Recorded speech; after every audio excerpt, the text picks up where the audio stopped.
Hello, and welcome to another episode of New World Comics Podcast. I am Buck Berlin, owner-operator of this fine establishment. Joined with me is Stephanie Cerny. Hey. And also Brad Reed, the voice of God, because you can't really see him here, of Nerds to Men fame. Blessings. Yay! So you can definitely listen to Brad Reed on Nerds to Men podcast everywhere, plus one more that you find this podcast. Yeah, absolutely. Yeah, so Brad, what are they? Spreaker, Stitcher, iTunes, Spotify, YouTube, SoundCloud. Wait, I thought we weren't on SoundCloud. You're not. Oh, we're talking about you now? Yes. Oh, you're not on SoundCloud. Well, because everywhere except for SoundCloud. Yes. Find us, find them. Yes. Yes. Exactly. So, yeah, Brad hosts that show and puts this one on for us. So, special thanks, Brad. You're welcome. Joined with us this week, Cassidy Smith. Hello. Woo! Hey! So, Cassidy, let's jump right into it. Why don't you tell everyone who you are and what you do? Mr. Miracle. Planetary. Am I done? I've listened to enough of these that I know those are big topics. All right, man. I want to read Planetary now. I guess we're done here. Speaking of Planetary and Mr. Miracle, how great is Planetary and Mr. Miracle? No. Apparently really good. No, But yeah, to be serious, I am a Oklahoma City tour guide on the Bricktown Water Taxi downtown. I love my job, and I'm a magician, part-time professional. I don't do it all the time, but I love magic, and I've always loved superheroes and comics, comic-related media. And but I grew up in a small town where I did not have a comic shop. So whenever we would go to here or another larger town, I would seek out the comic shop and just usually buy a bunch of random issues, or have bought for me a bunch of random issues, and wouldn't necessarily have them like. I would read, but I'd also be very confused, but I just loved the art. And it got to a point where I had so many comics in my home at 144 Circle Drive in Weatherford, Oklahoma, where my room was comics. It was a checkerboard pattern on the walls, and it was all comics. Now, of course, they were bagged and boarded, but the push pins that held them up were not We're going like through through the the comics, back of them. through the back. Yeah. But it was the coolest thing. And there's still times when I go through the shop here and I find stuff, and I'm like, I had that. Super Pro? NFL Super Pro? Or Shadowhawk or something? And I'm like, wow. Or that, yeah. So that's kind of my starting with all this. And then through crazy series of events and people that I knew, I became a part of this really cool cosplay / community theater thing called Superhero School, and it's amazingly fun. I adore doing it. It's one of the things I just love most about life. So, yeah, your involvement here, you got brought along, right? Correct. Like, yeah, through Jeff and Kelsey That's and right. Jared. Yeah, you were part of that crew. Yes, Yeah. a lot of us worked together at AMC Quail Springs, met there, and then Jeff Mears, possible future podcast guest, maybe, he was the first person I ever met that was like a real comic fan. Like, he had like Hack Slash and like Avengers and all this stuff and like actual books, and he knew stuff. Because I had a lot of trading cards and stuff, and I had a lot of knowledge from reading that, before Wikipedia. That's where I knew about who these people were. First appearance, Venom, 1988. And all that kind of stuff. But he really introduced me to this larger world. And most importantly, he had a copy on his computer of the Roger Corman Fantastic Four movie. And that's when I said, we're friends for life, myself. That's awesome. Because, yeah. And then something was needed. I think it was Doctor Who Day. Yeah. I think it was Doctor Who Day, and you needed an 11th Doctor. And because of my hair, for some reason, or my last name is Smith, I don't know, I was asked to do it. And although I didn't have a sonic screwdriver, and there are pictures of that, where it's me and the other doctors from that superhero school, and they're all with their sonic screwdrivers, and I'm with this pen light, which is a little awkward. Well, but I mean, for the sake of the picture, it looks. It does, yeah. Yeah, like you wouldn't do that. Wait a minute. Yeah, Yeah. it fit. And I had such a good time with that, but I seriously researched it because I am a casual Doctor Who fan, and I didn't know a lot about 11. But coming out here, like I tried to just go for it. And George Carl remembers more about it than I do, but he was like, you were really good. So I was like, thanks. Yeah. I guess that's cool. But that was my introduction to superhero school. Yeah, and I mean, you're kind of a natural at it. I mean, do you have an acting background or anything like that? Or I just really like movies and TV. And there's also, I did do improv because I Yeah. grew up absolutely adoring Whose Line Is It Anyway? Thursdays, ABC. You could watch Friends, or you could watch Whose Line Is It Anyway? Guess what I did? Whose line is it anyway? Absolutely right. And I still am not into Friends. But I watched it, and I've always absolutely adored that. So I've always loved improv. And then moving over here to the city in 2000 when I did, growing from my small town, I did take some improv classes with OKC Improv, and they're really talented. And then Jeff and I went to a couple at a library where the scenes would always seem to turn into some sort of superhero thing. We'd always end up in Atlantis or something. But it was, so that's always been in the back of my mind. But improv is really what I pull for from this. Yeah. And a little bit of magic and performance and stuff like that. Interesting. So, the magic aspect of everything, did that come first, or like did that love of improv spin out into the magic, or how did It was simultaneous, I think. Okay. I loved magic, but I really didn't get a magic set until I was 16, which for most people in the magic world is way late.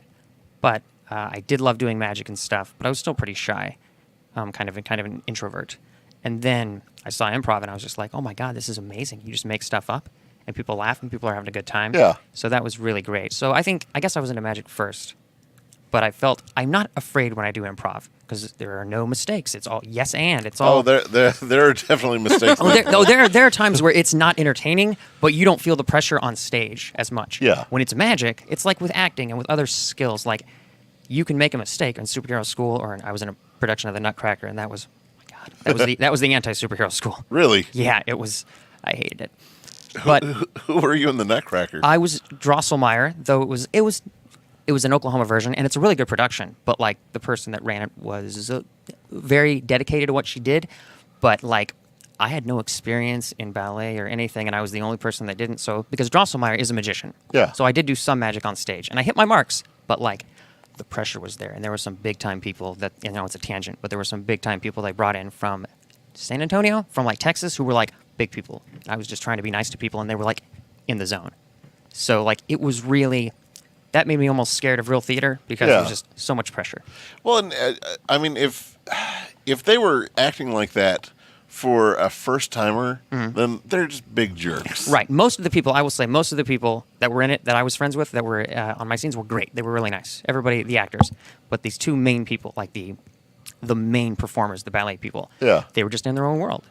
Yeah. So I was sort of like, that's kind of scary. But as far as improv and stuff, I'm not nervous when I do that because. And with magic, like what I was trying to say was that in a lot of art forms, you can break the fourth wall for a moment and still go back to it and be okay. Mm-hmm. With magic, if that happens, you expose it. And there's no coming back from that. So there's pressure when you do magic. I mean, I've seen a couple magicians seemingly break the fourth wall, and then the real trick was, it turns out I didn't. Exactly, and that's what's supposed to happen. But you want to be able to have backups for your backups and your backups. So preparation is extremely important. Yeah, I have tons of magic questions that we'll get to. Sure. But just real quick, since we are the comic book store, let's touch on some of your favorite comics or stories and all that. And then, there are other things that I want to get to here. Well, it's going to certainly be a short list because there are other people who frequent the shop that, like Brendan and so many other people, that just AD Flowers, they just have such a massive expanse of knowledge that it blows me away. I so respect people in you that can just seemingly have so many different books that you've read, and it's amazing. For myself, the 1989 Batman adaptation, the book, there were several different covers, but I had the one, which I think was the best one, where he's up on the ledge, Joker's face is in the background, and it's just amazing. I love that book. Plus, I kind of knew what was going on because I'd already seen the movie. Yeah. There was also The Untold Legends of Batman by Len Wein. Am I pronouncing that correct? Which I forgot about. I forgot I read that until I saw it over there at the shop, and I'm like, that little paperback book, I had this. It was amazing.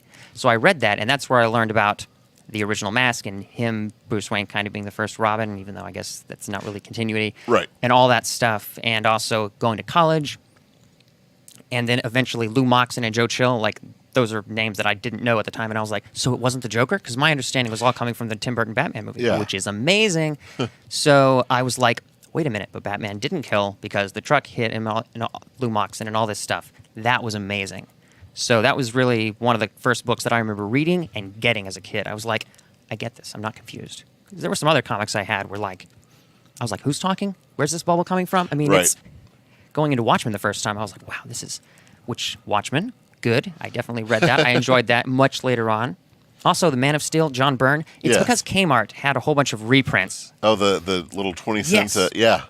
And they were amazing. And I'm like, oh, this is amazing. I assume it's what certain people of a different generation had with the Ultimate Universe. Yeah. Where you could get into it without years of pre-existing backstory. story. Yeah. And I was like, this is great. I love that. That was amazing. So that.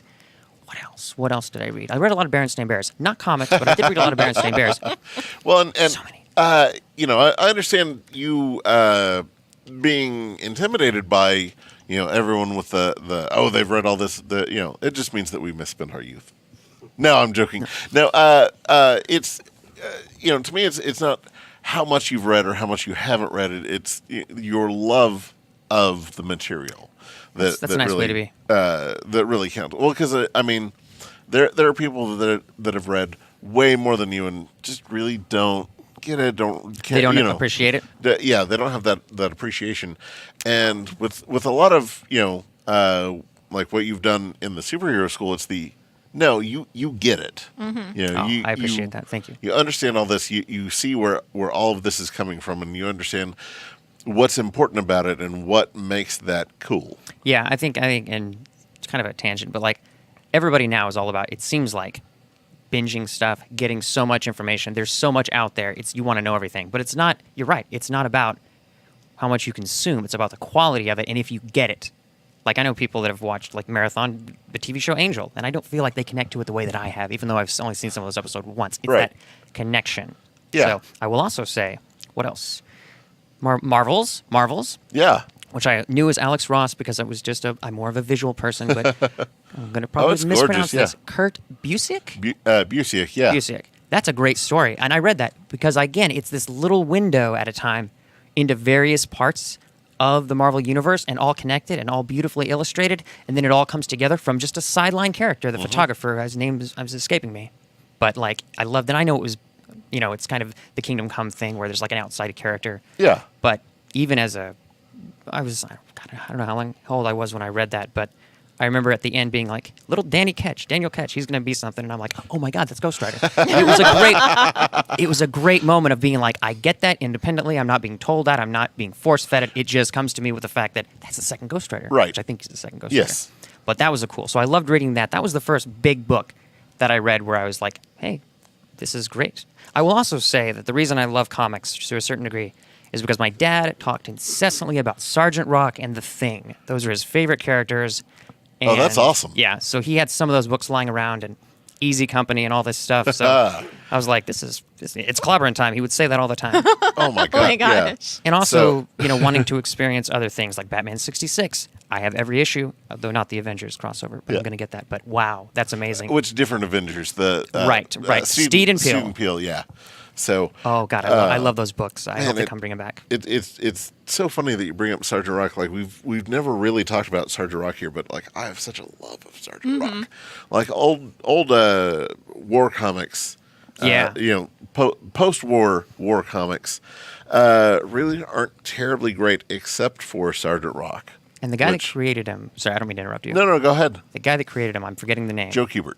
Yeah, but there's somebody else. I know Joe Kubert, but there's somebody else that like worked on the stories maybe later on. But I was looking up the guy and I can't remember his name, but he did a ton of other war comics. Like that was his thing because he was in the war. And maybe Kubert was. Maybe that is who it is. Yeah. Okay, I guess so. But a lot of like war-based characters and military. Yeah. That kind of stuff. So. Yeah. Very cool. He's done so much, but yeah. The art school, right? Yes. That's what I would go to in the comics. I would be like, oh, the Joe Kubert School of Art? How cool is that? But man, every other issue is here's Rock with his new recruits in Easy Company. Which one's gonna die?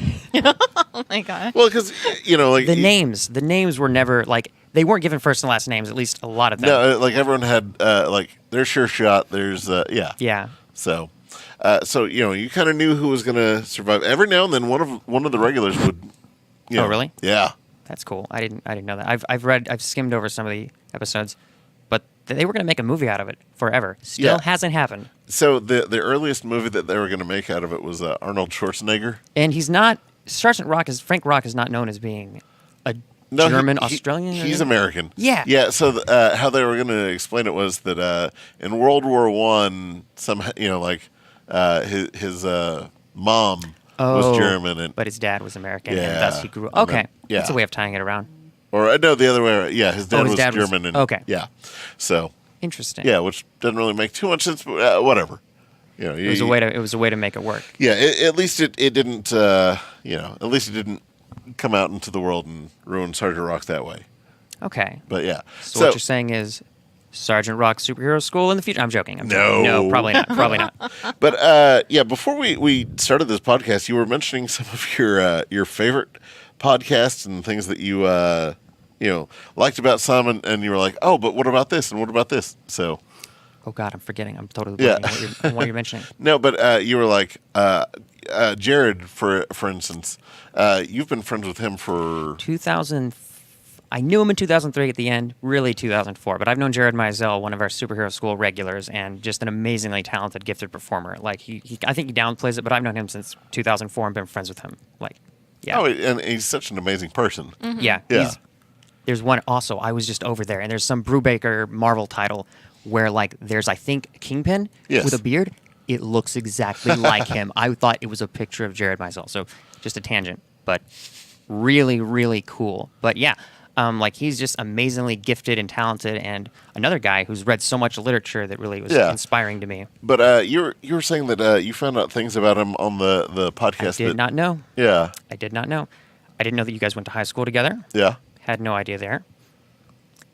What else? I genuinely cannot remember. But yeah, you were aiming to have this one be like a second or two longer than whatever the longest one, Oh, yes. Yeah. An hour and 19 minutes was, I think, the longest New World podcast. So if we're lucky, everyone, strap in. Strap in. Unless Brad edits It's this. fine. It's fine. Yeah. Brad says no. Yeah. It's fine.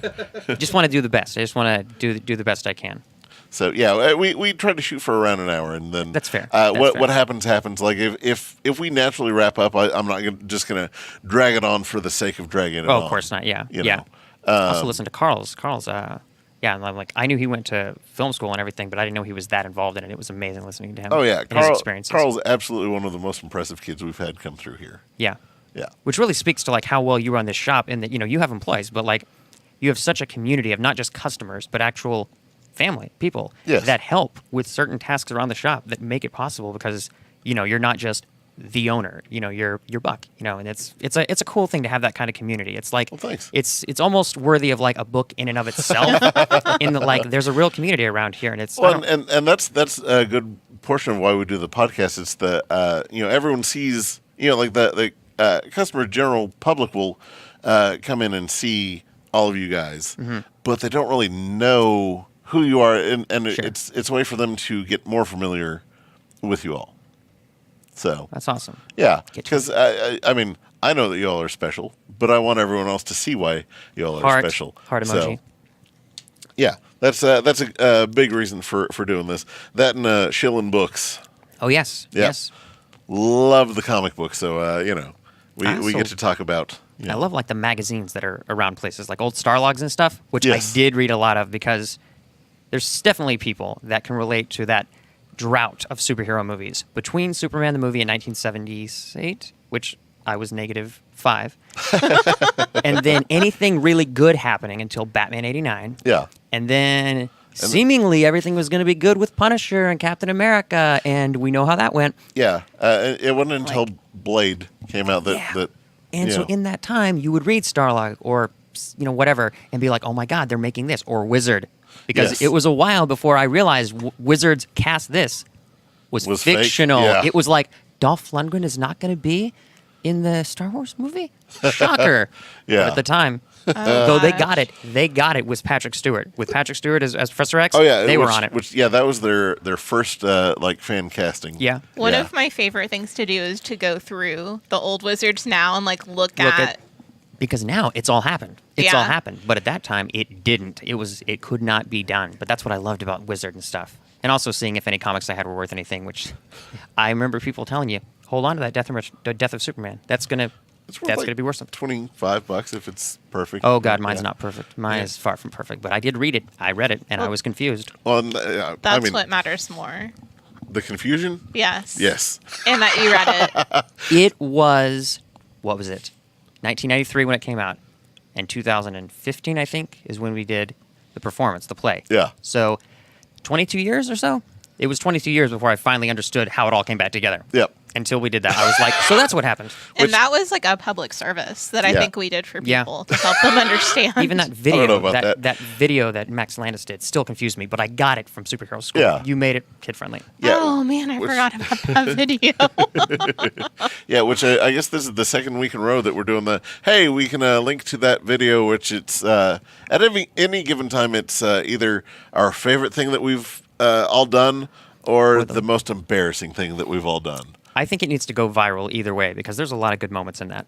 I mean, parts of it look viral. You know what I mean? There's never been and there never will be a better live-action Doomsday. There won't be. I saw that last season, whatever it was, season 8 of Smallville, where they Yeah. were building up to Doomsday.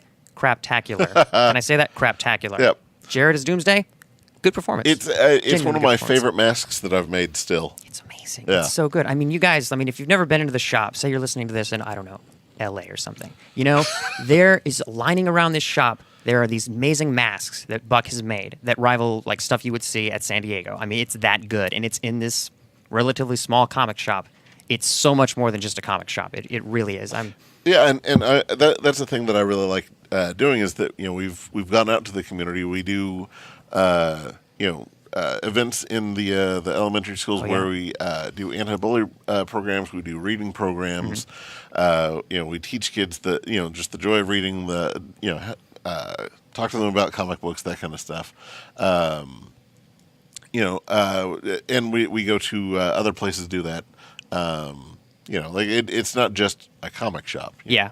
It's away teams, to borrow a Star Trek phrase. Yeah. No, we have done events where it's like, okay, so we have an event at the store, but we need an away team for this. Which, On yeah, the same day. Yeah. it's Yeah. amazing. It's amazing. And it's not like a charge thing. There's a lot of people that I know, cosplay or even a magician friend of mine, that do like princess parties. Nothing against stuff like that. I mean, that stuff's cool. Yeah. But like, you're charging. And it really is people that do it here.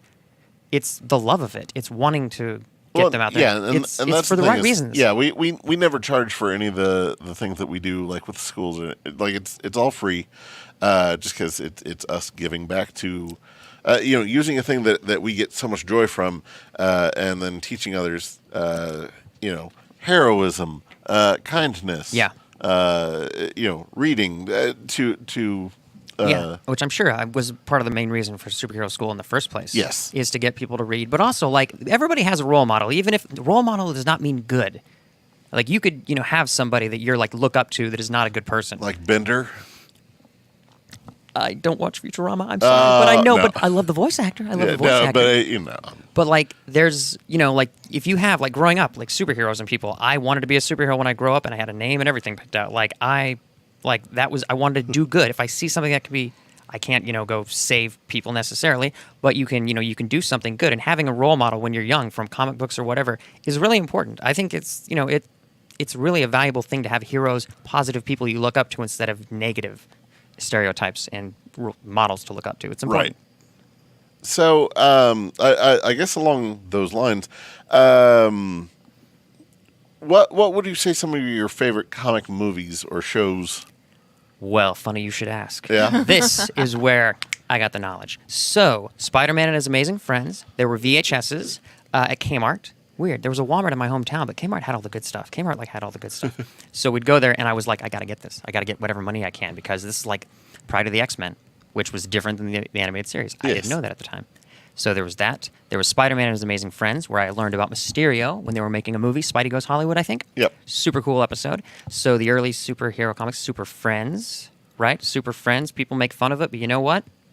Really, it got me into it, and it introduced me to people I would not have known otherwise. Right. And the last season, when it was the Superpowers team, and they were last 2 seasons, when they're going up against Darkseid, actually got pretty serious. It stopped being super campy. But it was the same yeah. cast, and Yeah, that's but what's amazing. a lot of people think of them as two entirely different shows. Yeah, I can understand that, because they did slightly augment the art style, but that was... Yeah. I wrote Cartoon Network when I was young because they didn't have Super Friends on, and I said, this needs to be corrected, guys. Yeah. Did they listen? Well, eventually it got on there. Who knows? So there was that. There was the Superboy. I don't know if you've ever talked about the Superboy animated, the not animated, the Superboy live action show on here. We actually haven't ever. That got me into Superman. Like, I love the Christopher Reeve movies, the epitome, everything, right? But that show, as kind of awful at times as season 1 was, it got good. It got good, and it still has the best version of Bizarro live action ever. Barry Myers as Bizarro. Like seasons 2, 3, and 4 each have a double episode arc. And Yeah. it's so incredibly good because they develop him, then The Bride of Bizarro, and then To Be Human. They explore all facets of him, and it's like so good. And Gerard Christopher, even though he was 30 when he was playing Superboy, and that's older than every other actor that's ever started playing Superman, does a great job. So that show, and it also introduced me to Metallo, a weird version of Metallo that looks nothing like Metallo, but nonetheless, Mixelpidalic, which if I'm mispronouncing it, it's because of Superboy. Mixie Spitlick. Mixie Spitlick. Yep. But it's still better than when they massacred his name on Super Friends when the first time. Mixelplick. Yeah. Yeah, they didn't even try. Yeah. But all those characters, and I really loved that show. And going back to the whole drought of any good quality material after that now, nothing against Lois and Clark. It's fine, but it wasn't really my super show. But in the 90s, it was like, now there's just too much to watch. There's just way too much to watch. I want to watch Titans. I want to watch Doom Patrol, all this stuff. But back then, if there was anything even slightly superhero related, I was excited. And everyone watched it. Yeah. Because, in some cases. I mean, for the most, but if you liked comics, it was we watched Batman Forever. Right. Well, in TV terms, I was very excited when on Fox I saw a promo for a show that perhaps you've talked about on here called Mantis. I love Mantis so much. Carl Lumbly. Yeah. It was. I saw some episodes and I was like, this is cool, and then it dies. But I was like, this is amazing. It's live action superhero stuff. It was awesome. And of course, I watched X-Men, which is amazing, and I'm re-watching it now, the entire series, and it's just amazing. And of course, the animated series. I remember I watched it, Fox 25, 1992, on Leather Wings, the whole thing, the build-up to it. Went over to my friend's house, Sean Freeman, and we watched it, and it was just the most amazing thing ever. So there was that. Have you talked about a show from the late 90s, a live-action show called Nightman? I mentioned it wasn't good once. But we were desperate. We were desperate. Right, There wasn't and anything. the costumes on it were phenomenal. They looked cool in pictures. Yeah, I mean, the costume looked just like the comic. It was this Nightman was based on a comic? Yeah. I was not aware of that. Yeah, Malibu comic. Oh, okay. Yeah, it's didn't know terrible. that. Yeah, he's like this knockoff Daredevil that loves saxophone. I remember that. I remember seeing, and it was syndicated. It was the epitome of a syndicated show. Yeah, he's like blind during the day but can see at night or something like that. I remember. Yeah. Uh, But I didn't know it was based on a comic. That's Yeah. mind blowing to me. Yeah, I was like, this is like the Cape sort of thing, where they want to do a show about somebody, but they can't, so they're doing And he also had long hair. 6 seasons in a movie. I But all right, so Nightman. the ultimate thing for you from I learned this a year and a half ago. Mm-hmm. You have probably the deepest love of the 66 Batman of anyone I've met. Oh yeah, it's a part of me. That too. I mean, Superboy and all this other stuff. But in 1989, I was about to be 6 years old. But going to see Batman '89 was my Star Wars, right? But because of that, Family Channel were running all the original Simple Dozier. I know it's the '60s Batman show, but they were the producers. So the show, and I just fell in love with it. And we got books about dealing with all the different Mr. Freezes and everything, and I was obsessed with it. And then I saw '89 Batman, and I was like, that's different. But I loved all the stuff. Family Channel, they had promos with Weston Ward at that point, and Julie Newmar, and Bob Kane was on there talking about it and showing how to draw Batman and all this kind of stuff. So I fell in love with it then. Then I rediscovered it again in the late '90s, and then I don't remember, somebody was playing it again. Maybe FX? Yeah. FX? Yeah, FX was doing it. FX. In the early days, mid-'90s, late '90s. And then when it finally released it on DVD again after forever, I mean, you couldn't.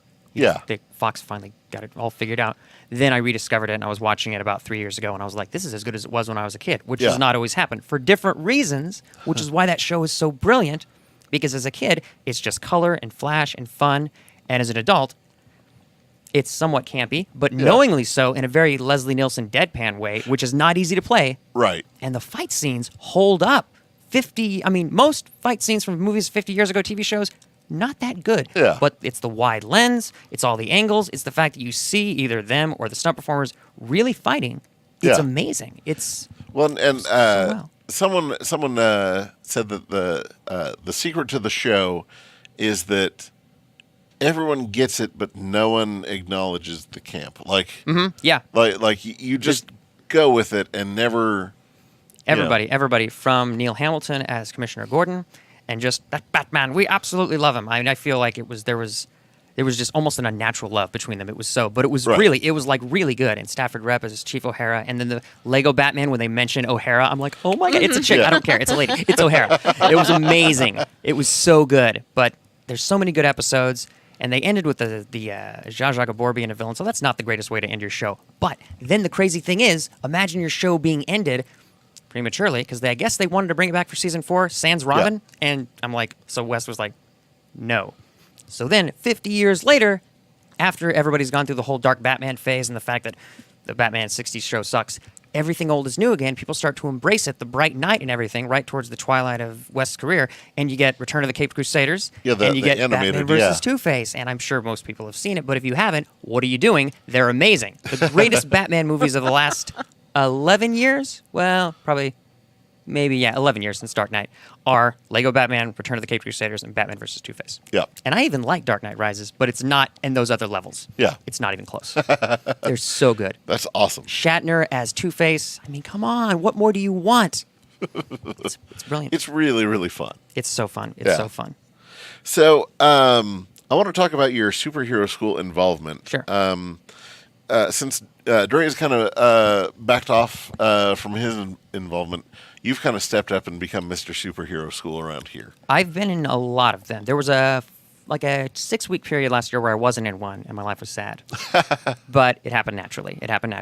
This year, my goal this year for 2019 is to be in every single one, if I can handle it. If I can do Really? it, I want to be in every single one. I didn't know that. I want it to kind of happen organically, Okay. you know? I'll see what I can do. Okay, it's fine. But I love doing it because it started off with Doctor Who, and then and I was doing a job where I worked Saturday mornings. My job now understands if it's that Saturday, if it's one of those Saturdays, I'm not working, okay? Or I'm coming in late. And to their credit, my bosses are amazing people, and they understand. Like I'll work my schedule around superhero school because it means that much to me. So it's really, really cool. And then the second one I think was Avengers, where I was Quicksilver, and that was okay. Though here's the deal: the power dampener. Everybody knows about the power dampener. Well, actually, in case this is someone's first episode, So the power dampener is a great way to get around the idea that the superheroes are here talking about the characters, giving the kids knowledge about their powers and doing everything and educating them. Well, what if a kid says, "Show me your power"? What do? You have to have something. So now it's a device that's actually made, but I think at the time it may have just been a smoke detector or something in the ceiling. Yep. And it was like power dampener. Oh, you can't use it. Which, did you know the power dampener is a real thing in some comic or TV show? Yes. Okay. Well, I didn't. It makes sense you would know. But I was when I was watching something and they said power dampener and I was like, oh, they're copying us. No, okay, we're probably copying them. yeah, No. it was one of those like, oh, hey, it's real cool that like Human Torch can kind of make a little fireball, whatever, but we don't want to, Right. You can show a little bit, but Superman can't fly. So the power dampener is but nobody told me. No. Nobody told me it was the power dampener. Yeah. So, I totally believe that people do spy on the store, though. Yeah. Because so many amazing superhero schools we've done are Yeah. like now turning into cartoons, and now all these characters are like we got showing there up first. Yes, and I'm like, Stole our look. really? Like we were here first. Oh, I know. There's and now, things that I know about that I would never have known about. Well, before I think other what it people. is that I'll come up with man, you know what I really love about comics and it's this character. I really love the use of the like Guardians of the Galaxy was like one of my all-time favorite things. So I finally convinced everyone that we needed to do Guardians of the Galaxy, and then like a month later they announced that they were doing the movie, and I was like, look at that, see. Turns Before out I there. got taste. Well, Before and that. then all of the Batman, the new Batman cartoon, all of the characters, in the new Batman cartoon, were all characters that nobody cared about until they showed up at superhero school. Yeah. I mean, Just saying. And Spider-Verse, we were doing Spider-Verse Oh yeah. yeah. stuff. Yeah, Like we they're knew. We knew. totally spying on the Yeah. store, just like the power dampener. I mean, it's to hear that it's of course they're going to use the characters that they had, but it's the way in which that I had them portrayed, and then they'll end up being portrayed that same way in That's other interesting. media. That's deep. Because they're spying on the store. I That's mean, a maybe potential or legal issue. no, Okay. yeah. Sorry to interrupt your story, but I just had no. to. I've often wondered that, but I've never heard it from you guys that actually because there does seem like it's superhero school and the shop does kind of Yes, because they spy on us.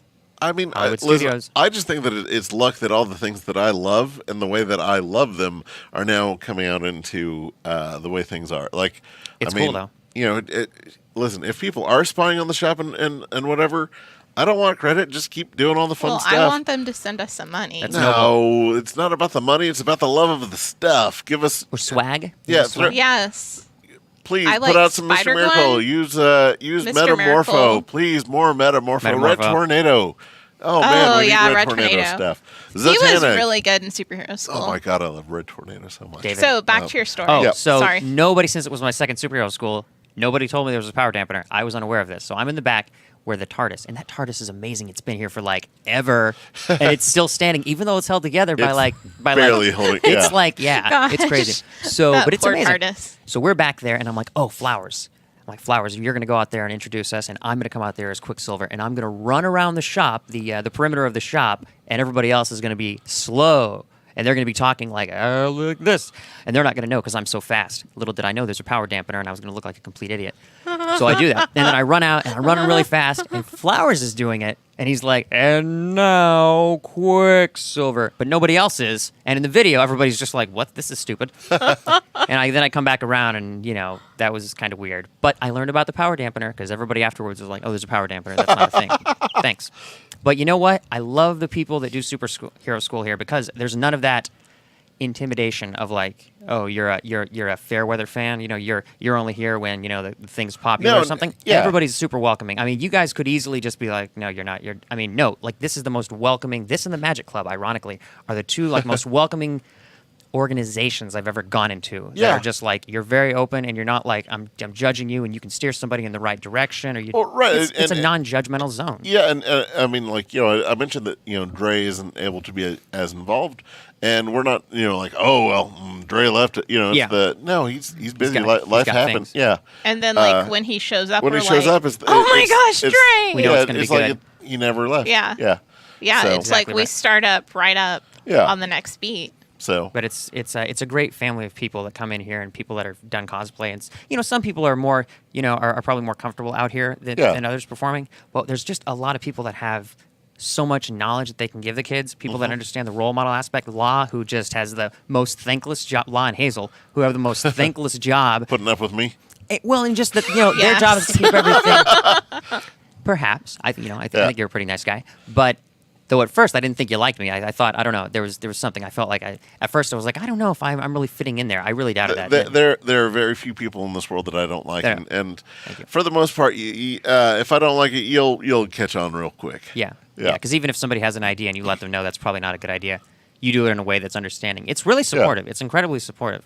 Well, and I don't think it's really up to me to be like, no, that's a terrible idea, unless it's just, oh no, that's a terrible idea. Yeah. Yeah. I'll if it's a god awful idea, I'll let you know. But I mean, I'll try to be as supportive and constructive as I can with it. Unless I have another plan going on or something. Yeah. But yeah. And I will say that the reason I really liked Superhero School, once I started doing it a lot more in 2016, where I'm in, I think, like 16 or 17 of the 25 or so superhero schools, Yeah. and every year just increasing, is that like it's like putting on a mini con every 2 weeks. Yes. The amount of Yes. preparation that goes in. I mean, think about that. If you know the work that goes into a con, and of course it's not a mini con, but it's like costuming, prepping, advertising, all this kind of stuff, commercials.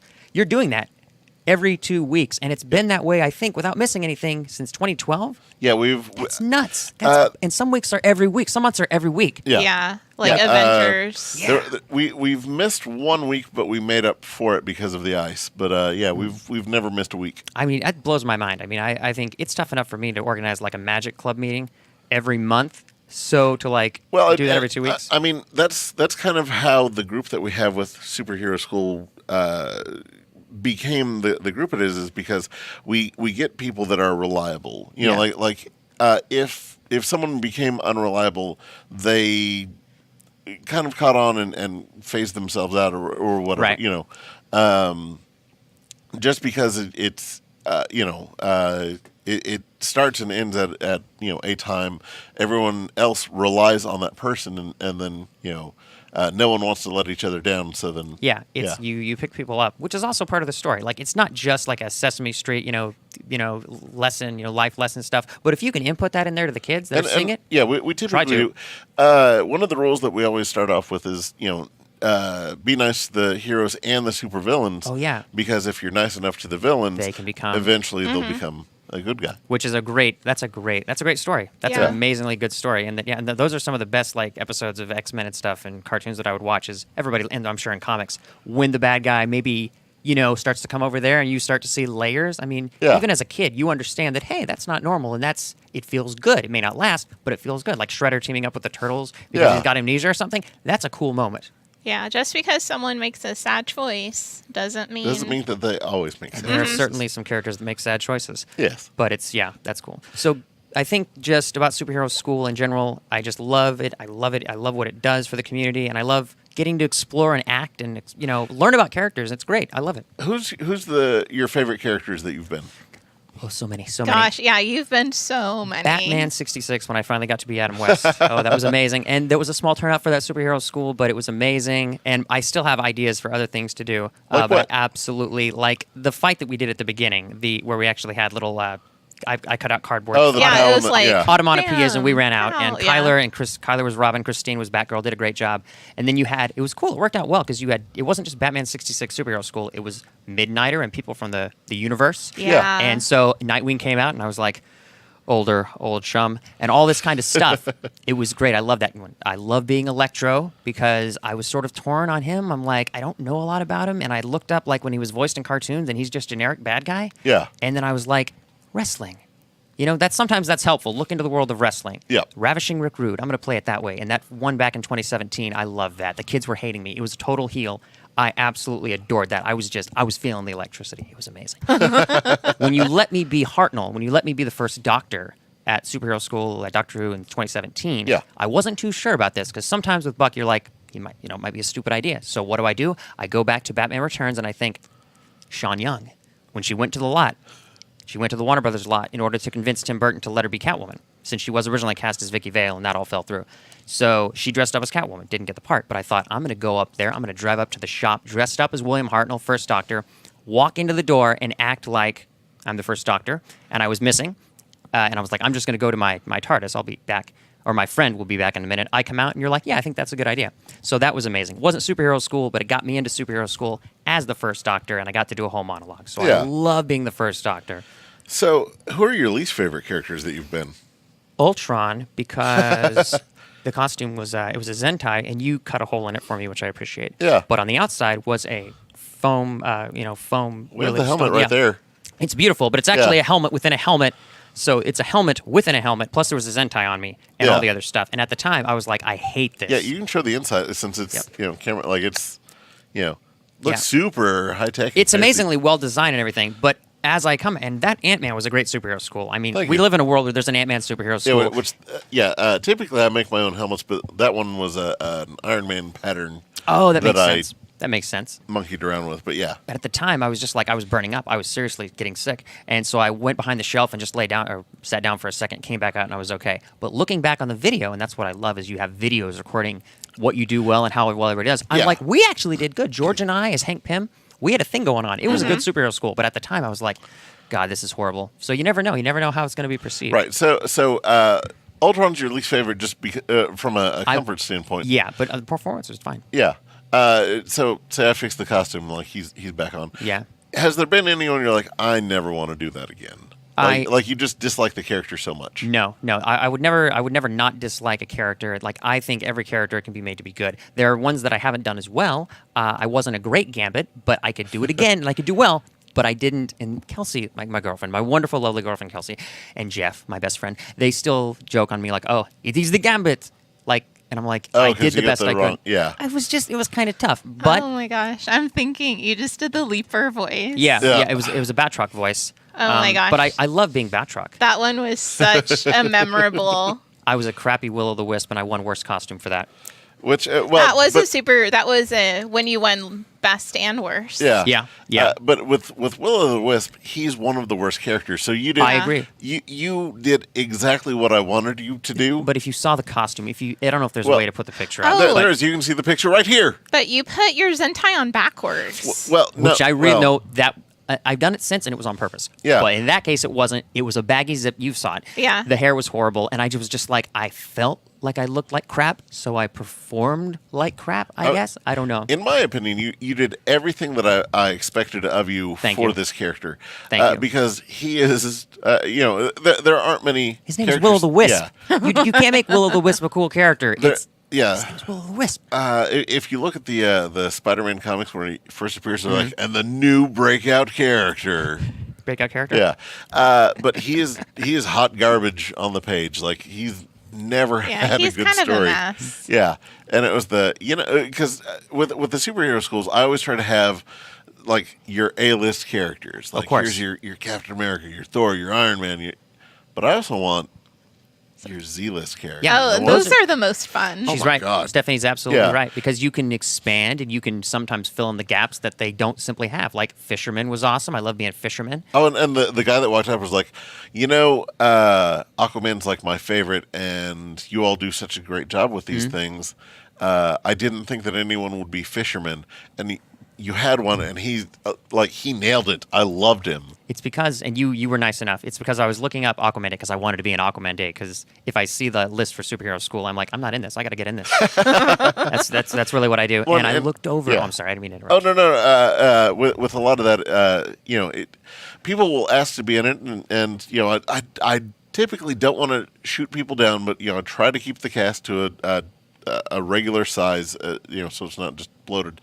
And the character has to fit. Yeah. And with Aquaman, we didn't really have enough villains, and then you came up with Fisherman, who I did it as Debbie Downer. Yeah. Because I'm like, this is a lame character. Because the description, don't really know who he is. Education is unknown. And the greatest bit of his bio, marital status, presumed single. right. I was like, I got to be this guy. Yeah, and like in the movie, they completely changed everything about them, and they were like Heard the about Fisherman clan. Yeah, I know. I'm like, I was well, like, oh, not going with the tried and true classic. Yeah. There are we, guys? Fisherman. Oh, I love Yeah. that. But that was, I don't know, I just don't have many that were bad. I love being Richter. That was amazing. I love that DC Villains Day where I got to be 6 different people. So yeah, the idea with the DC Villains Day was I was initially just going to give you the name of the character and an actor that I wanted you to do the impression yeah, of. which worked. Yeah, but I give you that a little bit beforehand so you kind of work on the stuff, just to kind of see how your improv things were. But like coming out as like Polka Dot Man as John Wayne. Or, Two things that definitely don't mesh together, but right. but yeah, that was amazing. Yeah, it was so good. Who else? Do you remember? Okay, so yes, I remember exactly. Liberace as Engelman. Yes. Liberace, which was I was a little awkward with it, but Flowers as Lex had some great put downs there. And then I was next out was Kite Man, Jack Nicholson as Kite Man. Yes. Oh my God, I'll give it to you in 5 easy pieces. World's greatest flyer, Kite Man. I'm as good as it gets. That was amazing. I love it. Oh, that was so much fun. Then John Wayne, then Calculator, an interesting character. Not Stallone like in the comics, but you were like Stallone, and I was like, as my favorite actor of all time, I cannot deny. Amazing. That was fun. And then I came out at the end, as Catwoman, which the kids were super excited about, and they were clapping, and they saw it was me, and they were like, no. Didn't work. I was Evil Star as Owen Wilson, which I don't know how that went on. But I did watch Rainbow Raider. You gave me Robert De Niro as Rainbow Raider. Yes. And I was like, interesting. And I was like, I think I'm just going to sing a song, because why not? So I sang a rock song as Rainbow Raider to get them, because it was auditioning supervillains, and that Yes. was super fun. That was amazing. But I really liked it. Yeah. You gave me somebody as Orson Welles. Didn't have a chance to do it, but That was one of those where the class kind of went on a little long, Yeah. and we had to cut that. But I would love. God, Orson Welles just has an amazing voice, and But it's- that's something that we'll revisit for the next Villains Day. but that stuff is so cool. So, just real quick, is there anything that you want to do, like character-wise or superhero school, that like is on Yes. your wish list? So Hypno Hustler probably not going to happen, but hopefully Hope Springs Eternal. Music Meister, and I know there's somebody else, a very talented person that joined us last year that wants to be Music Meister, but I will audition. I will do what I have to do. Yeah. Because I've loved that character forever. So, and there's room to be multiple people. Those two, oh God, there's some really bad characters like 3D Man. Yes. I love 3D Man. Because isn't his thing like he's not, it's not 3D, it's he's like dynamic and he's daring and it's like 3 words that begin with D. I mean, that's how can you explain that? So here's the thing. There is a chance for you to be 3D Man, and we can have Bomani as like the new 3D Man, who is triathlon. Oh, so, I didn't know that. I didn't know that's how triathlon. That's I cool. thought, I thought we had a triathlon. Well, we have triathlon, Okay. but he 3D eventually Man? became the new 3D Man because he got the old 3D Man's goggles, which were an old a scroll who evolved into a thing that when you have them on, you then possess the ability to see when a scroll is Nice. That's kind of cool. changed. Yeah. That's kind of cool. Oh, there's somebody else. Who else? Awesome. Stick. I would love to be Stick Like on Daredevil? from Daredevil, because I think I really did just like how Scott Glenn plays him in the show. I think. Yeah. And Terrence Stamp was cool, but It'd be really funny since you were Splinter. You could play. be Stick. Yes. Yeah. I didn't even think about that, That'd be but you're right. great. You're right. No, I've gotten to play a lot of the people that I really love, and yeah. So. And Spider-Man. I mean, if you're skinny like me, put on the Spider-Man costume. Kids will love you automatically. Yeah. There's no work there. There's no work. It's great. And now there's some high-quality Spider-Man costumes that There really are, yeah. Yeah. Back a long time ago, God, what the eyes they had what was wrong with costume makers? They figured it out now, but they couldn't figure it out then. Spider-Man costumes with eyes cut out is not a Spider-Man costume. Right. It's a person pretending to be Spider-Man costume. I hate that. All right, so I want to finish this on your Magic career. Mm-hmm. So you're the Oklahoma president of Magic. Like, how does It's this? a big title. It's the International Brotherhood of Magicians Ring 46. So what that is There's 45 other rings. well, yes, and there's actually like 300 in the world. Oh, so you're just number 46. That's 46. impressive. Yeah, it is, because we're the 46th state, and we're also Ring 46, which is kind of cool. I have just responsibility to get performers and schedule lectures and do all this kind of stuff and learn magic and kind of promote the community through us. And we have some great members who are more talented than I am. And there's some crossover too between comic people and their, like Steve Handy. Yeah. Which is really, really, really cool. But I just the performance aspect of it, the fact that growing up I wanted to be a superhero, and if you can't be a superhero, magic, it's a power. So I you're think saying that you want to play Zatara? that might some be point, fun. yeah. That might be fun. The magician superhero, father to Zatanna. Yeah. And when you gave me the role of Mr. Miracle, and I finally did do an actual escape in superhero school, I felt like that was really merging the two together perfectly. That was amazing. Yeah, well, and I mean, there are some characters that I'm really pretty protective about because, like, they are my absolute favorites. So I realize that. The more I've listened to this, I'm like, he's deep into Mr. Miracle. Yeah, so like it sometimes, like with D-Man, like I've loved D-Man so much, and just knowing Jeff like I do, it's that is going to be the character that I know that he could break out and do such a great job. And you with Mr. Miracle, like it was that's going to be the end all be all. I've been him 3 times, and the first couple of times I was getting my feet wet. But now that I'm actually reading the first 10 issues, the original Jack Kirby stuff, and one of the issues it says Ledger Domain by, which is a French term for magic, Ledger Domain by Jack Kirby, and like finger finger art inking by Mike Royer, I think. And I was like, so the whole magic thing is really cool there. Yeah, that is incredibly cool, and I want to get better at it. And I want to eventually work my way up to the limited series, but I want to go in there with some backstory on Mr. Miracle. So right. I want to get and I fall in love with Big Barda having read the books. I'm like, she's awesome. As did I. So, interesting.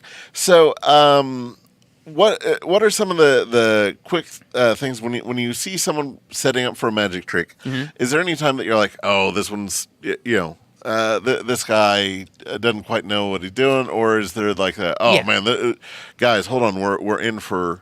Yeah, depending on the performer, there's no bad tricks. There's just bad performers. There's no bad roles. There's just bad. I don't know. I know some bad tricks. Oh yeah, I mean, there's definitely ones that could be done better. Like the thumb trick. Yeah, the thumb trick. But see, my hands are meaty enough. I can go middle finger with it, like with the woo. That's pretty good. Yeah, that's pretty good. Show the camera with my stupid. Yeah. I think the main thing is that if you know a performer is quality, and there's some great performers out there that are not huge names like David Copperfield, but there are people that are incredibly good and incredibly talented, and you're like, watch this person because you know it's going to be worthwhile. And I've seen Penn and Teller. I've got to hang out with Penn with the Magicians, which was a mind-blowing experience. And you know the quality of the performer. I think everything deserves a chance. I mean, I'm not a big mental person, mind-reading person. I love visual stuff, visual magic. So I think anything can be made to be entertaining. It's just you have to remember it's entertainment first. You have to fool them. And all that, that kind of stuff. But yeah, there's some magic out there now, which is like Instagram magic, which is fine, but it's not practical for the real world. Like from this angle, it's magic, and you guys are like, oh, I see what's going on. So, I mean, that's how it's going. I understand that there were some magicians that like designed their own stage to where like everyone would be seated at if you can that angle and that kind of stuff. Yeah, if you can control the angles, all the better. That's better. And Jasper Maskelyne was a guy in the World War II, The War Magician. There's a book. It's supposed to be a movie about it, but he was a guy that used his knowledge of stage illusions and mirrors and staging and black art and things like that so that planes going over, I can't remember what country it was in, but planes going over enemy planes from the ground, they were the audience and they could not see certain things, and he was blocking it out. And it's like one of this amazing heroic tales, but Jasper Maskelyne was like a genuine war hero who was enlisted. I think he was English, Yeah. But it's like, that's amazing to use that principle for something that saved people's lives. Like Yeah. That's awesome. That's amazing.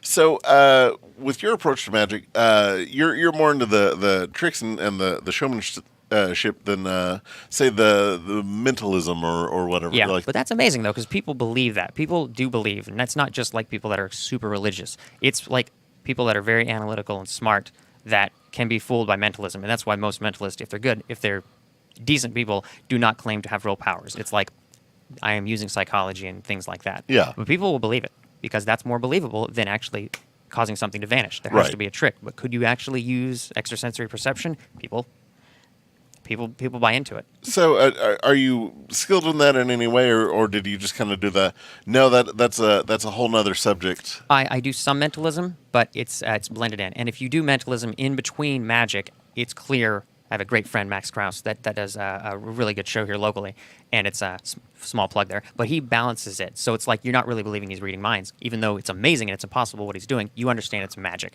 Yeah. If you just do mind reading, then it becomes more of like is this like a Miss Cleo, like hotline? Are you really a psychic? Yeah. So I think you have to balance it. Interesting. Now, the wife and I took a trip and took in a big magic show. Mm-hmm. And I was talking to Steve Handy about it. That there were a lot of his tricks that he put together and did all that. And I know that they're terribly, terribly expensive, and it's hard to illusions do that. are. But just kind of having a general engineering knowledge and kind of knowing how some of the stuff works, and use of mirrors, that kind of thing. Yeah. What are your thoughts on the big stage shows versus something like party tricks or just like a small scale? I enjoy close-up magic. Doing it far more. I think it can be more intimate. You can actually get to talk to people, and it's not just a heckle stopper because they're there. They're a person. You're performing. You experience it together. So my thing that I enjoy watching more is close-up magic. However, the stage illusions, if you like Copperfield, when Copperfield was doing it on his like yearly TV specials, he connected emotionally. He made you care about what you were seeing. There was a story. There was a narrative, even if it was unspoken. So if it's good stage illusions, because it's, people are going to think naturally it's the box. It's the box. That's what it is. It's not you. And in a lot of cases it is. But if you build the showmanship up, because, whether you do sleight of hand and stuff that takes you 6 years to master, or whether you do something that you just got last week, there's showmanship involved. But like the audience, it should be magic. It shouldn't matter how you accomplish it. It should matter the effect. The end thing is what matters more so than what you do. So I prefer sleight of hand and close-up and more formal, like close-up magic. But most people will probably more prefer stage just because it's bigger, it plays to a bigger audience, and it's exciting. Okay.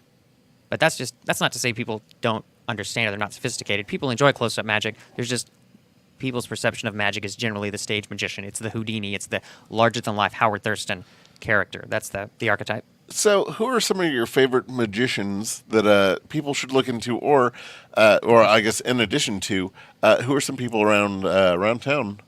Michael King, who looks kind of like Jerry Bennett and Steve Handy. He's got that look. You know the look. So bald and bearded. Bald and bearded, exactly Yep. right. He's a juggler. He works for the FAA, but he's incredibly talented. And there's a lot of Michael King magicians out there, but there's only one in Oklahoma City. And he's a wonderful guy. He's a really talented guy, and he's just exceptionally skilled and really modest. Who else? There's a performer, David Williamson, who is he's in the Traveling Illusionist show. He's one of the funniest people ever, but he's also one of the most skilled. David Williamson will just absolutely, he can improv, because improving in magic is tough, because you need to know how it ends. Yeah. You got to get to that ending, or else it's not a trick. It's not magic. So he can improv in between a trick. You have your script, you deviate from it, he goes back, and he is the master at that. But David Williamson is an absolute master. And everybody knows Shin Lim now, or Shim Lin, from America's Got Talent because he won. But he's making card magic cool again. Like, he really is. It's, what did you think about that? About him winning? I thought it was amazing. I'd say this: the runner-up to the Champions Show was Darcy Lynn from Oklahoma City, right? And the winner was Shim Lim. I think I still mispronounce his name, but either way, it's a good time to be an Oklahoma magician because that's two things. Yeah. So that's positive. And then there was a magical related storyline in SVU a couple of days later. Not a good time to be a magician if you watch that episode. But that's another story. But I mean, it's. I would definitely say David Williamson is amazing. Local guy, Michael King, and Max Krause, who used to live elsewhere, but he moved to Oklahoma, and he has his own show weekly at his theater. In his house, and it's it doesn't sound like much in his house, but his house is really nice, and he's got an actual theater there where he does like a 90-minute magic show weekly, and it's really good. That's interesting. crazy. Is that advertised, or is that It like is. It is. You have to know him to? No. You can just look up if you go on TripAdvisor and look up things to do in Oklahoma City. Number 1 is the bombing memorial, and number 2 is Max's Magic Theater. So those 5-star reviews pay off. I'm not making it up. I was like, wow, really? But yeah, he's a cool guy. And he's who I bought the shackles from to do the Mr. Miracle escape. Oh, cool. Which there was some skill involved in that. It wasn't just the prop, but Yeah. the prop helps. I mean, I would imagine that there'd be a lot of skill involved. It was great when Jake was helping me prep earlier because I wasn't sure I was going to do the escape for this last superhero school until then. And I actually did remove one hand. He was like, "Are you like dislocating something?" And I'm like, "If you only knew how easy it was." But I was like, "I got Jake," and I was like, "That's amazing. That's so cool." I mean, I think Jake is cool. I like Jake. I'm just joking. I first knew him when he was Deadpool, and I was like, "This kid's annoying." But that was You're not wrong. No, he's a great kid. as Deadpool. Yeah. As you're supposed to be. But no, those are just Max Krause and Michael King are two local guys that are phenomenal magicians. And Steve Handy, I hear, is pretty good as well. Love that guy. So, have you made your own tricks, or do you just kind of... Yes. I am working on... This is the thing. You would think there would be a Batman-related magic trick, right? There would be like a legitimate... There's a genre known as the story deck. Sam the Bellhop, stuff like that, where you are simply performing magic with a deck of cards, and it's seemingly... Oh, there's the ace, and you're making stuff up as you go along. And then it climaxes with a really great crescendo, and there's some big card flies up in the air, and you catch it, and it's the last trick. And there's a couple of things like that, but there's not a Batman-related trick.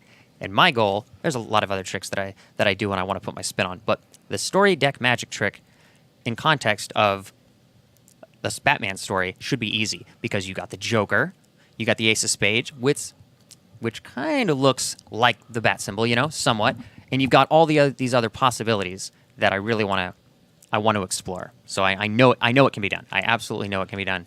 And that's just because I'm not a big card magic person, but there needs to be a Batman-related card, like story deck trick. It should have existed already. Huh. Interesting. You think with, Batman and his magic... Yeah. Rogues Gallery. Yeah. No kidding. Yeah. Royal Flush Gang, all that Oh my stuff. God. Yeah, you're right. Yeah, absolutely right. And there's ways to like spread a card so that it makes a question mark, and I'm just like, it's all right there. Yeah. It just needs to be connected. Yeah, I mean, you could tell the whole story through the... Yeah. But, so, I guess that being said... When you have a magic trick, is it you have the ending in mind there, and then you work backwards from that, or you're like, oh, it'd be real cool if I did this thing. How do I build a trick around that? A lot. It's very much like writers, how some people work with the idea of the end goal in mind, and then and other people just start and let it happen naturally. I usually start and let it happen naturally, and I'm very bad with coming up with something entirely on my own. But if I got a starting place, I know what to do, how to tweak it, what feels right in my hands, and what the audience is going to see. So usually I go with an established plot. If it ain't broke, don't fix it, but sometimes you can tweak it. Right. So usually I know the ending, but there's times where, and this is true in Magic and also in stories, the kicker ending in Magic, it's where, no way, the water just changed into Dr. Pepper. That's not possible. Oh, but wait. Also, look at this. The cap goes into the bottle. So it's like there's a kicker. There's the ending and there's something else. And, you would ask, what was more impressive? The cap going into the bottle or the liquid changing? And the answer is, I would think most people would say, the liquid changing. Right. So it's about properly structuring. So if you want to do that trick, produce a bottle, put the cap in the bottle. Ooh, that's impressive. But wait, and then it changes. A little bit more. Yeah. So you don't always want to. There's a great quote which is quite true, which is that most magic tricks have been ruined by improvement.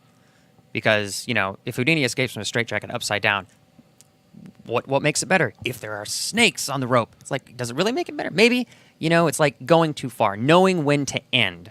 Knowing when, I'm not trying to give you a natural way to end this, but it's the kicker ending, which a lot of Magic has, it does not mean it's better. So it's like know when to end. That's important, and that's what I try to do in my Magic is have it be just long enough. Like, oh, there's another great Magic quote. Yeah. He asked me if the lady asked me, the magician asked me if I like card tricks. I said no. He did 10. It's like or you watch the least interested person in the room, and once they start waning, that's when you stop it. So these are performance theories that I agree with. I think they work. I like that. I like that a lot. Man, I'm gonna take away some of that from from the directorial thing that we do. If you lose the least interested person, then you've lost. Yeah, which a lot of people would used to say was always kids, because kids don't like card tricks. I have found that to be absolutely a lie. They get excited when you bring out a deck of cards. Oh, it's yeah. like, really? It's like the cliches are constantly changing. Like there's no one hard and fast rule. Or women don't like magic and they only like mentalism. That's BS. That's it's not true. They just hate creepy guys, I think. Yeah. I think that's yeah. Yeah. And they don't like being called box jumpers. Sometimes in Magic, for a long time, assistants were box jumpers, and that's a derogatory term. It's like, and in some cases, it's in a co-headlining act where it's like not so-and-so and so-and-so, it's the whoever's, like the Majestics. It's like, it's, and a lot of times in illusions, the work's being done by the assistant. It's really them, and I think most people, even if you don't know Magic, you can tell that, like, he's not in the box, he's doing this, So that term box jumper is such an antiquated term that needs to go away. I can't say that I've ever never heard that term. And that's good. I'm going to start using it for all sorts of other things. Because it sounds very offensive. Yeah. It is. Why? How so? I don't follow. What do you mean by that? We'll talk about it over dinner. All right. Oh my God. No. The ring. No. We'll just color that back in for the what? Yeah. Oh, well, thank you. Just put that right back on. Yeah, right back. No. Could I relate one small Comic-Con related story? Sure. I was at Comic-Con in 2009 with my friends William and Candace. That's the first time I met you was when I got him a birthday gift. I was like, "Can I get a gift certificate?" Yeah. And you wrote out on a whiteboard $25 to New World Comics. Yeah. So anyway, we're there at Comic-Con. We're waiting in line in Hall H. We're waiting outside to get into Hall H because they're going to have the Green Lantern presentation. Yes. Despite the fact that the EW cover had just came out with Ryan Reynolds on the cover, and it looked sort of like, I don't know about this. Yeah. It was still Green Lantern, and it was all anybody could talk about. We're 2.5 hours in. We get in there, and basically they were finishing up. Oh. And we're like, we'll see you there. There was also James Cameron was going to be there, and that was disappointing. So we left, but I got into Hall H. Oh, that's all. Yeah. But yeah, that happened. Back in my day, you just stroll right on in. Oh yeah, in 1970, I was there for the 40th. For the reveal of Return of Superman, like the Brendan Routh, Bryan Singer. Oh yeah, you were there for that? Yeah, we just walked right in, found seats, sat down. Like the year after that, 2005, I think. It was 2006 or 7 was when it was. That was my last time there. And I saw the line for it. Like Twilight was being premiered or something like that. That's when everybody said Comic-Con jumps the shark, so to speak. Yeah, is when that happened. It was the what's with this line going to Hall H? I just wanted to go in. Oh no! And then it got up. Yeah. If I could try to top that, because that's an amazing story with Brandon Routh, 2010. Oh no! My go dad ahead. took me to Comic-Con without anybody, which is weird because you're at this big event, you want to share it with people, but Yeah. you can't. I finally do get into Hall H, and I'm like, I'm going to stay here no matter what. So they had the presentations for Thor, for Captain America: The First Avenger, the first time that you see Chris Evans in costume. It was just a costume test. And then it was also the year, you may remember this, of the stabbing. Yes. The pencil stabbing. I was in there. It wasn't me, but somebody got stabbed with a pen. So the whole thing got cut off for 30 minutes, and we're watching trailers, which for a while is exciting, and then it's the third time seeing the trailer, and people are getting pissed. Finally, they continue on with Cowboys and Aliens, which had been delayed, and they bring out the entire cast, Favreau and everybody, and Olivia Wilde. And you know who they bring out? Harrison Ford in handcuffs. Yeah. Because if you know Harrison Ford, it seems like he's the kind of guy that would stab somebody with a pen. Right. But the ending of that night was the Avengers presentation. They had just announced Joss Whedon and everything. So they're like, let's bring out somebody that's a part of this thing. Let's bring out Samuel L. Jackson. He talks. It's amazing. Then let's bring out Scarlett Johansson. And she brings out Robert Downey Jr. and the Chris's. And then Jeremy Renner. And the place is like going crazy. And then, oh, by the way, Joss Whedon. And in a room full of 5,000 nerds, everybody about died of a heart attack because we're like, this is the greatest thing ever. Yeah. And so I have a 15-second clip on my phone of screaming. Just everyone. Yeah. It felt like it was what I had to do because everybody else was doing it. I'm Yeah. like, this is out there, but I got to be there when they announced it was 2000. that- Damn, it was amazing. Yeah, So that, amazing. that sounds like it would be just a religious experiment. It or was. Experience. Yeah. But I do like smaller cons because you don't feel like you're a herd of cattle. Right. But I'm glad that I got that story and I can be like, I was there. Yeah. I was there. That's it was awesome. amazing. Man, I still want to end on that, but I have this one question left. Sure. What's your favorite magic trick? It is called the Cups and Balls, and it's been around since the oldest times. It's kind of a variant on the man, three share the game. jokes. 3 shell game. Oh, the jokes. Oh, I know. I've heard them. Kelsey and Jeff and everybody, they make them. Yep. So, but it's because it encompasses everything. It's transpositions, transformations, which are not the same thing, productions, vanishes, predictions in a way. It's every single. There's 18 basic effects in Magic, and there's really only supposedly 8 or 7, but they can all be encompassed in that one trick, and I love it. And it's also the first thing I ever fooled my brother with. And my brother was always smarter than me. So I feel like that really was a seminal moment in my life when I was like, this is amazing. So it's personal to me, but there's a lot of other tricks that are more appealing to people. But for me, the Cups and Balls is the greatest magic trick. Can we look it up on YouTube and be like, oh, there's someone who did it? Absolutely. And Okay. YouTube is a rabbit hole where, of course, you can go there and find how it's done or how people do it. So magicians hate YouTube, but a lot of magicians are learning from YouTube. It's like how magicians are now, like, oh, you young kids don't read books. You young kids watch VHS DVDs. It's how people are learning, but it's tough because it's a secret art that goes back forever, and now it's all out there for people. Right. So it's kind of complex, but that's my favorite magic trick. Interesting. Now, the magic question. Brad, did we hit our... Right now, we're at like an hour 15, something right And now. What? and what's It has the, not been that long. Well, we did start rolling before. Oh, so, gotcha. Okay, so so we're it'll be around less. that. It'll be time. less. What are we trying to hit? I don't. There's An hour 19. something like that. But there's knowledgeable people out there that might know this. There's a question I've had since I was 11 years old. Yeah? Shadow Hawk. Do you know Shadow Hawk? Yeah. There's a comic. I had them, and I had a few of them. And there was a comic within a comic thing, kind of like Tales of the Black Freighter with Watchmen. Yes. And it was a comic within a comic of somebody called U.S. Mail. Do you know this? Oh, I've heard of him, yeah. Well, I haven't, and I've never Wikipedia'd it because I've just been afraid of ruining the illusion. So it's a comic. It's a Captain America satire. Yes. And he's a hero from back in the day, and he's great. And then somehow he ends up in the modern era, and it's like the entire design of the art changes to dark and gritty. But Yes. it's kind of like Schindler's List, like with the candle, where he's still colorful, but everything else is really dark and grimy. Yeah. And it ends with him on his knees saying, "Hey, can you help me, son?" to this kid, and the kid shoots him, and it's it's to be continued. So I'm like, what's up with this? I have wanted to know forever. I mean, Image Comics just over there, pal. Maybe I need to look it up. But I just thought Yeah. maybe you had some inside information on this. I've wondered about that forever. No, but yeah, that's why we're here at the shop. Deep dive into the back issues. Yeah, and that's why Bronson and Flowers are here. Yeah, Yeah. because they know everything. So- They Yeah, know everything. basically. I've asked one of them before about whatever it was. with They them. wouldn't know. They didn't read Shadow that Hawk. stuff at that. I mean, they've dabbled, but Okay, that's you know, really for deep for, in nine- inside. for 90s Image. I was the one who was eating that stuff up. And if you don't as know it it, was- then Well, I mean, I probably knew it, but I mean, it's up to me. You're saying it's up to me to go in there and I'm do saying that. we can go look. Okay, because Yeah. I've wondered about that forever. I'm like, whatever happened to U.S. Mail? I've just never known. It's a mystery. It's a mystery. So that was just me randomly trying to continue this thing. But I Oh don't- no, you're good.